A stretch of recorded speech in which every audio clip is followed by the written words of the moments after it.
Welcome to Serious Comedians. I'm Raymond Jackson, your host, as always. We got a great show today. We're just going to kind of kick it, keep it light today, but answer a lot of questions that you guys want to know about comedians. Here's my guys today. My OG, my favorite, Jesse Nutt, whose phone is still going off. Sorry. Booty call. And my man, Jonathan Craig, who's trying to cut his phone off right now. I've been knowing these guys for well over a decade now. Long time. Yeah, long time. Jesse's kind of been my mentor, kind of got me going in there, pointed me in the right direction. I met Jonathan probably about 2 or 3 years after I got going, so it's been a good ride. It's been a good ride. What we're going to do now is kind of tell you some ways that we got into comedy, because everybody always wants to know, how did you become a comedian? What led you into that? What started you? So we're going to go at the guy that helped me, Jesse Nutt, first. My story is real simple, man. I knew I wanted to do this from the time I was 5 years old, literally. Was watching a variety show, mom, dad, older brother, older sister, and I can't even tell you the name of the stand-up, but I remember what he was doing united my family in that moment. They were all laughing together. And I remember thinking, man, I want to do that. I want to unite people. I want to make them laugh. And it was the only thing I ever wanted to do. So, after getting kicked out of a successive amount of Christian schools, I finally, around somewhere in the 1980s, yes, last century kids, walked into a club up in Belmont called Wiley's, and was lucky enough where Wiley said, yeah, give it a shot. And the rest, as they say, is history. Jonathan? Oh, I found out that it was one of the only somewhat lucrative careers that you could have with a 4th grade education. So I was like, yeah, this is for me. I can do this. You are a high school graduate. No, I didn't even go to high school. I think it was right around my 3rd year of 8th grade. I was like, this is not for me. School is hard. So what was like what led, because nobody really just was like, did you, like when you were born, like it was kind of like divine intervention for Jesse. Was it like that for you? No, when I was growing up, most of the best comedians were women, actually. And all the men that would get HBO specials when I was like a teenager, they would always end up crying on their specials at some point. They would like talk about their dad, like Louis Anderson, John Leguizamo, all these people that they would go on there and they would really get emotional about their dad. And I was like, I could do that, Yeah. I just figured, it just seemed like a fun job. I wrote for about 10 years before I told anyone I had a dream, because I was like, dreams, who's got time for those, Right. With all the schooling and stuff. It's a crazy thing to want to do, man. It's, you're basically, for lack of a better explanation, you're standing in front of total strangers, sharing your thoughts with the assumption that your thoughts are going to make them laugh. And yeah, it's kind of crazy, but it happens. Yeah. Because unlike you, I did not pursue comedy. Yeah. I was more of an athlete coming up, wanted to, had some of them same ambitions of going to college on a scholarship. I was pretty good in track. I was all state. And then after college, I was just doing the kind of like a young person kind of working, but still trying to figure this whole thing out that we call life. And and people always told me I was funny, and I knew that. But I was like, even when I played ball, I crack on you doing ball, but more or less the dozens kind of funny. Not really. I didn't even understand stand up. Like I walked past Wiley's hundreds of times, but I was always going into the gym across the parking lot to play ball. Yeah. And I remember I had some friends that wanted me to go to a comedy club, and I was just like other people, like, I'm not going in there. They're going to talk about me and blah, blah, blah, blah. And so finally, I started thinking about it, like, well, maybe I'll do it, maybe I won't, I don't know. So I went to, I didn't go to Wiley's. I went to Joker's, yeah. you remember. and went out there just on the open mic, and this guy goes up, does his thing, and it was Marvin Todd. Todd. Yeah. And funny thing about it, me and Marvin went to school together. Yeah, we were, you know, in the same middle school, high school, but he was a real quiet guy. Oh yeah. Very shy, but he was funny because we would write notes in class about stuff, but I was just sitting there like, and there's no swipe at Marvin, great guy, but I was like, hell, if he can do it, I know I could do this. So messed around, went to, got on the open mic list or whatever, went up there and did my little 5 corny minutes about Peppermint Patty being the first lesbian on TV. And, you know, it was real sophomoric jokes, but it got going, and I got the immediately big head. And probably the best thing that happened, I got invited back, and then I bombed. Second time. Yeah, second time, horrible bombing, but it was very humbling, and it really helped me. And that's when I started like really. I bought this book by Judy. I can't even think. Bloom? No, I've heard of her. Nah. Judy Gold. Judy Gold, Yeah. the art of stand-up, and I read that book like, and I'm not even a reader, but I just read it and learned how to. And I think that's what helps our, how can I say, our formula for comedy, because everyone has a different style. I'm more of a storyteller. What would you consider you be, like political or No, just anger or anger. Anger. Just general angry troublemaker. I mean, I don't really have. I kind of almost wish I had one lane that my jokes fit in, right? but they don't. You know, I'm just as likely to do a joke about, you know, a guy painting lane lines down the middle of a country road as I am to talk about the strangest porno clip I saw. It just, it's wherever it goes. It's wherever it goes is where it goes, you know. Yeah, and like Jonathan, I look at you, and if anybody's seen, you know, that's watching, that's seen Jonathan, I call it like abstract comedy, because a lot of people don't know. We all have our own style, but with that being, I can't do your style. I just like to write jokes is what I do. Like, mine's all just basic problem solving, really. Like, you know, if you have a problem, you tell yourself, you're like, what's the most extreme if I go this way? What's the most extreme if I go this way? Well, one of those is going to be funny, you know, and that's all I do is I just take the problem, take it to one extreme. Is that funny? No. Can I twist it? No. Is this funny? Can I twist it? No. I mean, that's really it. One of these will be the joke. Yeah. And what's been your worst experience with comedy, Jeff? It's so many, it's hard to really say. If I honestly had to pick probably the worst one, okay, I can't, if this isn't the worst show, it was one of the worst shows. It's definitely in the top 3. I was hired to do a sorority banquet at Ohio State University. I will not necessarily mention the sorority because I'm sure all the females have long left, you know, and maybe new people are there that aren't as racist or as ignorant as these people were. Pi Phi. But it started bad from the very beginning, because when I got there, you know, one of those things that I guarantee you both run into this. You'll get to a private gig, and the person who arranged it tells you, now nobody else knows you're coming. It's a surprise.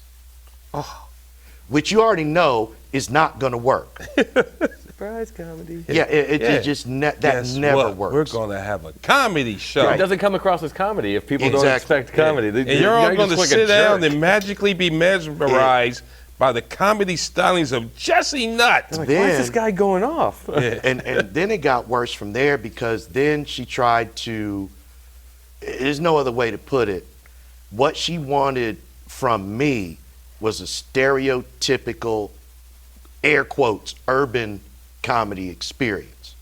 And I'm not so broke. I'm not that You ever dude. been broke? All right. You ever grew up with just eating crackers? Women I be got roaches. shopping. Yeah, we Okay. got roaches, and the I'm probably not roaches allowed was to say talking, and one came out with some cornrows in his head. Man, she wanted some shuck jive, okay, buck dancing type stuff. And I just, that's not me. My credit is bad. Okay. So at that point, I'm trying to explain to her, I love Bill Clinton. I'm going to do the jokes that I came here to do. I can't be somebody I'm not. Right. She said, well, just throw a couple yo-yo-yo-yo-yos in there. At this point, I'm like, okay, this is going to be bad. This is going to be real bad. So basically, I start doing my set. They hated me like I owed them money. But before my set was done, the audience, one young guy said that I looked a lot like the clone of George Jefferson from the show. And so they began to sing the theme song from the Jeffersons to me. That was about as bad as it has ever been. Did you do your full allotment? Yeah. I did every minute of the 30 minutes I was contractually obligated to do, because once we get to that point where I know you hate me, I'm gonna make you hate me for the whole 30. Yeah. Yeah. So yeah, and it was horrible. It was very horrible. There was a great deal of self-indulgence that evening, just trying to use enough alcohol to wipe that show from my memory, and it didn't work. Man. Yeah, it was bad. Now, we did a show.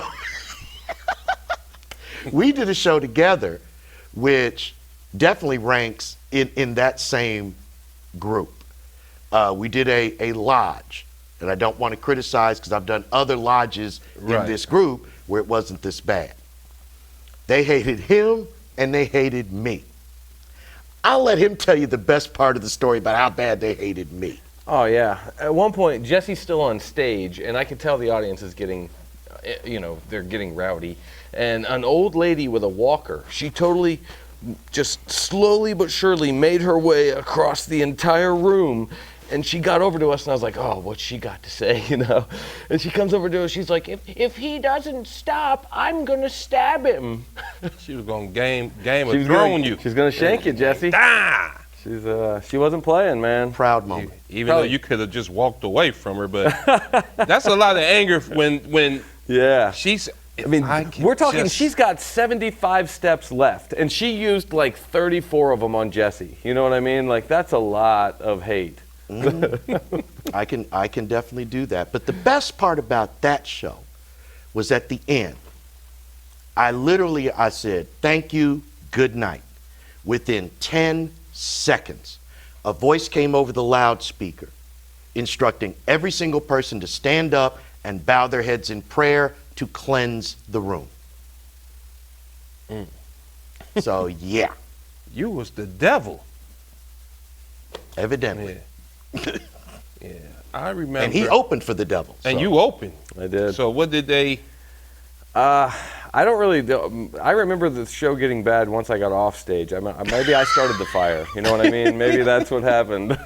And then Jesse got up and just threw gas on it. I guess is how it went down. I don't know. Yeah. I did what I did. That's what you do. You go to gigs and you do what they paid you to do. Yeah. My worst show, one of my worst that did to recent memory was last year. I get called to do, and this is the problem that you had. Sometimes we are our own worst enemy. I should have just said no. I should have said no. But I thought I said I can do it. I can do it. I got booked to do a 50-year class reunion. Right there. So I'm like, yeah, I do it. Sure. Of course, 50-year class reunion, they're basically the age of my mother, who hates my comedy, by the way. Doesn't want to see me, doesn't like it, doesn't. I love you, son. Not coming to see you. I go there. Part one, it's running late. The air's out. They're already eating. So I'm like, this is going to suck.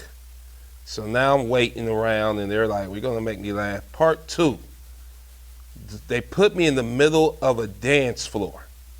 So there's a crowd on this side and a crowd on this side. So I'm like, Who do you play? yeah, how do I do this? I have no idea how to do it. Part 3, the mic doesn't really work. So now I'm trying to play 2 parts of audience of people that's 75, which can't hear. They couldn't hear you if the mic worked. Yeah. No. So people that are 75, they don't do well on racial jokes. They certainly can't see you. Especially when the crowd is kind of interracial, because it was the graduating class of Withrow from 1950-something. If you know anything about Withrow, now it's a very black school. I don't know what happened at Withrow back then, but I said a few jokes and it sucked from there. Then I did a joke about urinating on myself because I was older, and it just bottomed out, and Too close to home. and they cut me off. They just get his ass off the stage. It wasn't even a stage. Get off the floor. Get off, because I was to be followed by a poet and a ballerina dancer or something. Now, mind you, these people that already ate, they're 75. It's almost 9 o'clock. They should be home by now. They didn't want to hear me. And to top it off, they didn't even have my money. Yeah. They was like, we'll mail it to you. I'm like, mail? I'm like, Lord, get me out of this place. And I just said, hey, man, if you're in the game long enough, you'll be at both ends of the stick in this game. If you haven't bombed, you haven't done comedy. You really haven't done comedy. Oh, wait, you remember that country club we did a couple years ago? Oh, my God. White Lake? I bombed so bad. Because they hated me. I mean, these old folk hated me. And they loved you. Yeah. Absolutely loved you. Man, they was like, Man. put the young boy back on. Yeah, I'm like, no, I'm done. They was. I'm like, I'm just here for an intern. I'm like, I got free food and a drink. He the one getting the check. They hated me. Yeah, man. It was, Yeah, you're gonna bomb, you know. Yeah. The worst. Did you ever? I had to do. It was my first time ever headlining for a guy. He's a Midwest booker out of Toledo. I don't want to say his name or his company or anything. Right. I'd gone on the road with him several times before and featuring for him and stuff. And he's also a comedian. And he had a fallout while we were on the road one time. And he was just like, man, he's like, I think you could headline this room. He's like, you want to try? Like, it was my first chance headlining for this guy. And I was just like, yeah, I'd love to do it, you know.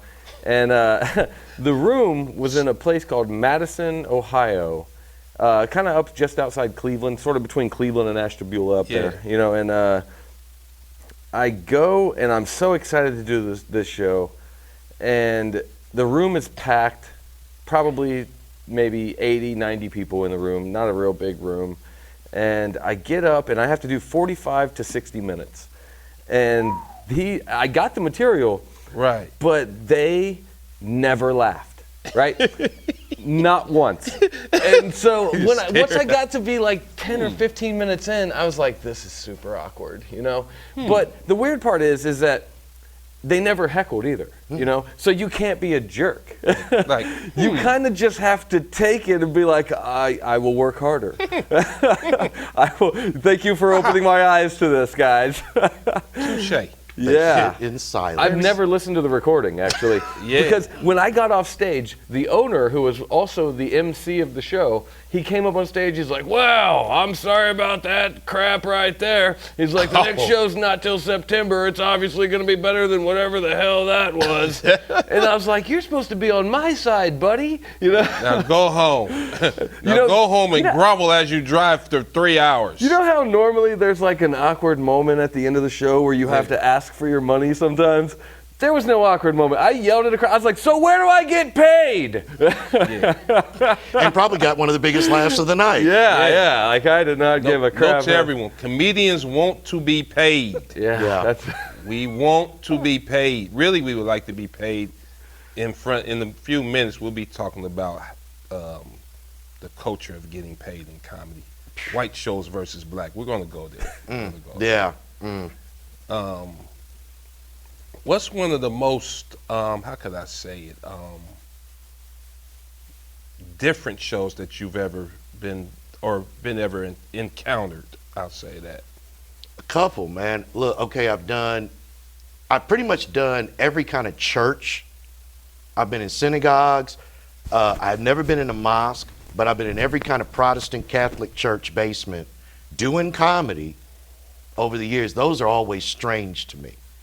The minute they book it, I'm just like, okay, you know. And I'm like, I don't do church comedy, right? No, you'll be fine, you'll be fine. I'm like, okay, will you be fine? Those are always weird. Let's see, there was one I did at I've done a few of these at people's houses where those are really weird, where you get booked and the money's good. Yeah. But you get there and it's like 6 people in their living room. They line up. It's Yeah. so intimate. Yeah. They come around you like you're about to play Duck, Duck, Goose. Yeah. I was like, joke 1, who farted? This is too intimate right here. It's This just is weird, you know? A lot of Christmas parties like that, where you're in somebody's house in the basement, you're standing next to a pool table. But remember that apartment show me and you did Yeah. with the Oregon district? Yes. That was one of the coolest experiences That was ever. cool. Yeah. Because we just came in there like, we were clearly like, either these guys were police or comics. Because like, Oh, it was cool. I was like, I feel like I'm at daycare right now because no one was over 25. Mm-mm. And they had like, it was like an apartment. But in there, they just gave you like this much room right here. And there was a mic, and they brought in beer and medicinal. And, but it was weird, John, because we were so much older that like, out of respect, they're like, I don't think we should do any of this in front of the older guys. I think it would. So I get on stage and it was like, well, what'd you bring it for if you weren't going to use it? And that was it. Why did I say that? Well, since you, and it turned into a Rick James concert by the time, but we had a great time. Oh, We it had was a great show, time. It was man. a great show. Everybody was with it. Yeah. One of those great moments where you see that there isn't necessarily a generational thing to humor. Funny is funny. Yeah. But I'd say now, I bet both of you guys have had this, done gigs where there's kids present, Oh, and you mention it, and I always love the response. Oh, it's fine. They've heard everything. yeah. No, Not from me. they haven't. No, not out I'm of gonna my. teach them some stuff. Yeah. Yeah, those are always. I remember once I did a show. I think it was either in. I keep thinking it was Lima or Findlay, Ohio. I did a show. It was in a hotel, and it was a second show, 2-show night. I'm headlining, and I come out of the first show, and I notice in the line there's a woman with like 8, 9-year-old kid. I said, "Excuse me, ma'am, are you?" "Yeah." "You do realize this is an adult show. It's printed on the flyer." Yeah. "I'm not going to change my act." "That's fine. He's heard everything." "No, ma'am, I guarantee he hasn't. No. I can promise you he hasn't. But he will when I'm done. Are you sure you want to do it?" Insistent. I felt so sorry for this little boy. Because they even had little Frisch's crayons and little thing for him to color. Yeah. And I'm up there telling right. Yeah. And I'm up there trying to do my thing, and I was like, it's all right. Yeah, he fell asleep Yeah. about halfway through. When I the think set. about the amount of things I've learned from just listening and working in comedy, I can't imagine being a child. Like, I didn't know the balls dropping thing that so many comedians talk about. I didn't know Yeah. that. I didn't know that was a thing. Like, this kid's going to learn a lot watching comedy. I think my most interesting show, I was probably about 3 or 4 years into the game. Guy comes up to me. Yeah, man, I liked your show. I'm kind of getting booked at a few clubs here and there. I'm going to book you at this swim club. I really wasn't paying attention. I didn't know what swim club really was. So I'm like, yeah, because the money was great. So once money, yeah, I'll do it. Come to find out, It's not a swim club. yeah, it's a swingers club. So now I'm doing this swingers club. I come to find out, which honestly, I was really excited. Now I'm like, this is even better. This is gonna be like the best. So I call up a friend. I'm like, look, man, I need you to act like my agent because I can't even go in here alone, man. I need somebody to see this. This is like, so we go in there. What's that old adage? If you're speaking in front of people, just imagine them in their underwear. Nah, that don't work, man.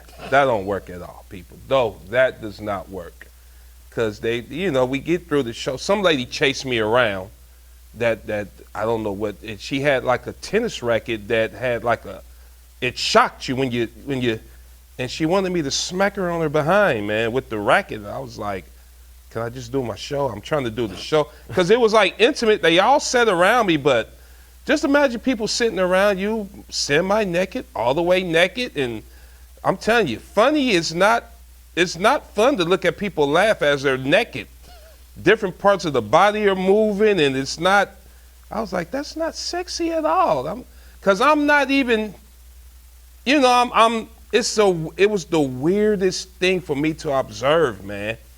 And so I get done, I'm getting paid, so then I go kind of like, not a green room, but I'm like just sitting on the couch, like I'm trying to like, you know how you trying to, so the guy just is talking to me. This guy's talking to me. I'm not looking at the guy, I can hear him. I'm like, thanks, man, I'm trying to slide my money in. I turn, man, and he's like in the buff. And it's just like, I'm looking at it and I'm just like, oh, hell no, man. I don't want to say anything because I'm like, maybe I get booked again. But it was. You seen if you would perform twice tonight. Oh, I'm like, not in that show. No. God, no.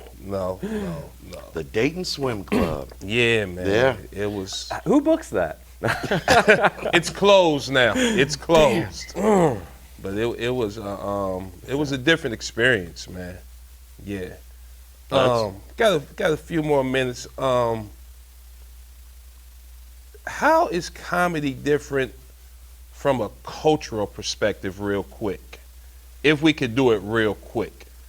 Have you ever worked a black room? I know you have. Oh, plenty of times. So how is that different for you, per se? Honestly, it's more intimidating sometimes because I actually feel that I mean, if you look at the top 10 legendary comedians on pretty much any list that you want to go off of, the 8 out of 10 of them are going to be black. I almost think that black people have a higher standard of comedy. Like, you can't just tell the joke to a black audience. You have to live the joke, perform the joke top to bottom, up and down, left and right, you know? Yeah. And I phone a lot of jokes in, you know what I mean? Like, I usually just say the joke, move on, little act out, not a whole lot. I got to take it up a notch for black audiences. I have to try harder. And so it's a little intimidating sometimes, but usually works out. Authenticity. And I honestly have always believed that's what a lot of ethnic crowds, especially black crowds, they want to see you. Yeah. If you're authentic, then race becomes almost a non-issue. Yeah. They want to see you be you. And yeah, if your you is there, they're with it. On the other hand, yeah, they can be a little intimidating. Yeah. I kind of I like there, believe it or not, there's different types of black crowds though. True that. Depending on what you're setting up. I mean, there's some that's very, I'm not going to say conservative, but they're very kind of just even keel. They'll laugh. And then there's like some, you ever work with T.K. Kirkland? Oh, yeah. Okay. Now. He's intimidating, but. Yeah, I mean, but the crowd is just like him. Yeah. So you got to know you got to go to a different place. Because he's not a super, joke writing funny guy. He mostly just tells stories. And who raised you, Like, that's like his tagline. But you got to be able to go to a different place. Like, even if you're black, they'll be like, man, nobody want to hear that bullshit. Nobody want to hear that. Yep. Nobody care. You got to be able to go to yeah, man, I'm at the club and I'm up here with these bitches. Versus somebody else that, you're like, yeah, man. And mama came out the house and, she was with a cup of water and she threw it on me, because black people be throwing water on people and stuff like that. I did a week just outside, I won't say the club or anything, but I did a week just outside of Detroit opening for Bruce. Right. And man, that week, dude, because you know he kind of tells his audience, you know, you didn't come to see them, you come to see me, you know. Right. Like he knew the minute I walked in, he was just like, oh, they gonna eat your ass up. You Yep. know? Yeah. Like, and they did, man. It was like, get off the stage. I mean, like the whole weekend, you know. By like Saturday, I swear to God, I woke up at like 4 in the morning in my hotel room, and I had actually broken some of my teeth. My whole mouth was just full of broken sand, and because I was just grinding my teeth so hard in my sleep, because I just couldn't win them over, you know. Yeah. Show after show after show, it weighs on you eventually. It's just like, oh, this week is awful. I remember we had a guy I was opening up for, John Witherspoon. Yeah. John's a nice guy, and we had never met, but you know they had me opening up. So me and Witherspoon are back there drinking wine, and he's telling me about the good old days, Norman Lear, and we just boom, boom, boom, boom, boom, and man, I just hear music. Nobody's telling me, I just heard it, and it was like I literally had to go from the room to the stage, like not 5 minutes, not like, oh, you on right now, boy. Get up there. I'm drunk. But it was like one of the best shows ever. And then what ends up happening, I'm supposed to do 10. They give me 20. We done squeezed the hell out of the middle guy. The middle guy was like, hell, I didn't care. I just wanted to watch you then, and you know. And then Spoon gets up there drunk, but we just had a great night, man. It was just, so sometimes it just, you know, it all goes hand in hand, you know. It's like, I look at it kind of like wrestling. Sometimes you got to play the heel of comedy, you know. It's better to be hated than not to be remembered. Especially if you're the opening guy, man. Sometimes the audience is never going to respect the first comic. They're just like, you're just here to do the announcements, get the real comedians on stage, you know? Yeah. They're never going to give a shit. They're going to be ordering, they're going to be looking at their menus. They don't care what you have to say, you know? And you just got to know that you're not the entree. I used to, a lot of MC spots, I would open, especially if it was a big name, I would open by saying, yes, I'm the MC, the host, or as many of you will refer to me at the end of the night, the SOB we did not pay to see. Yeah. Boom, there it is. Yeah, there it is. You didn't pay to see me. You really don't care. That's fine. Yeah. Hey, guys, it was great today. We had a good time. We're going to wrap it up. Hey, I've been Raymond Jackson. This has been Serious Comedians. We'll see you all real soon.